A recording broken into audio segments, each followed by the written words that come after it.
జలసాగరాలు నాగార్జున సాగర్కు 5.41 లక్షల క్యూసెక్ల వరద, శ్రీరామ్ సాగర్కు 2.04 లక్షల క్యూసెక్ల ఇన్ఫ్లో. 2 ఏళ్ల తర్వాత ప్రాజెక్టు 41 గేట్లు ఎత్తి నీటి విడుదల. 15 జిల్లాలకు రెడ్ అలర్ట్. నేడు రేపు భారీ వర్షాలు. మొత్తం 481 రైళ్లు రద్దు, 152 దారి మళ్లింపు. నల్గొండ జిల్లా నల్గొండ మండలం పానగల్లో నీట మునిగిన పత్తి చేలు. ఇక ఇది చూడొచ్చు, ఏపీ పరిధిలోని గరికపాడు వద్ద హైదరాబాద్ విజయవాడ వైపు పాత వంతెన చివరిలో కుంగిపోయిన రోడ్డు.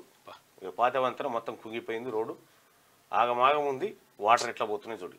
నష్టం అంచనా 5,438 కోట్లు. రోడ్డు భవనాల శాఖకు 2,362 కోట్లు. 32 జిల్లాల్లో 84 చోట్ల తెగిపోయిన రోడ్లు. మున్సిపల్ శాఖ పరిధిలో 1,150 కోట్లు. 4.15 లక్షల ఎకరాల్లో పంట నష్టం, విలువ 415 కోట్లు. సాగునీటి పారుదల శాఖ పరిధిలో 6,292 కోట్లు. ఇదేమో సామాన్య జనానికి, పేద వర్గాలకేమో అయ్యో ఇంత నష్టం అంటే, కాంట్రాక్టర్లకి ఏమనిపిస్తుంది అంటే ఇంతే ఈ లెక్కలలో ఉంటారు వాళ్ళు. అట్లా కొంతమంది, అందరు కాదు.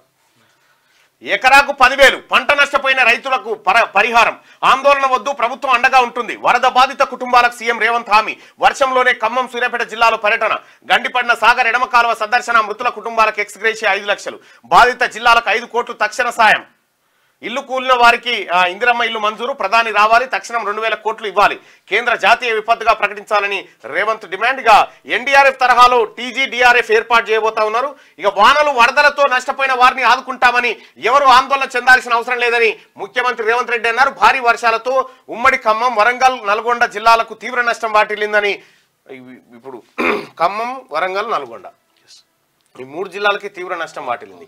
16 మంది ప్రాణాలు కోల్పోయారని ఆవేదన వ్యక్తం చేశారు. లక్షల ఎకరాల్లో పంట నష్టం వాటిల్లిందని, రహదారులు, కాలువలు, చెరువులకు గండ్లు పోవడంతో పాటు విద్యుత్ సబ్ స్టేషన్లు, స్తంభాలు దెబ్బతిన్నాయని పేర్కొన్నారు. ప్రాథమిక అంచనాల్లో 5,438 కోట్ల ఆస్తి నష్టం వాటిల్లినట్టు తెలిపారు. అయితే ఇంకా వర్షాలు కురుస్తున్నాయని, ఆదిలాబాద్, నిర్మల్, నిజామాబాద్ జిల్లాలోనూ వర్షాలు పడుతున్నాయని సమాచారం తెలుస్తా ఉంది. మొత్తానికి ఖమ్మం, వరంగల్, నల్గొండ జిల్లా మాత్రం అతలాకుతలం అయిపోయింది. 5,438 కోట్ల ఆస్తి నష్టం జరిగింది. సో అందులో నేను తోటి ఎమ్మెల్సీలకు కానీ, ఎమ్మెల్యేలకు కానీ, మంత్రులకు కానీ రిక్వెస్ట్ చేస్తూ ఉన్నా, మనం ప్రజల్ని సహాయం అడిగేటప్పుడు మనం ఏం చేస్తున్నాం అనేది కనుక్కోవాలి. అందుకోసమే ఫస్ట్ నేను నా 1 నెల జీతాన్ని, ఎమ్మెల్సీ వేతనాన్ని 2,75,000 రూపాయలను నేను విరాళంగా ఇస్తా ఉన్నా.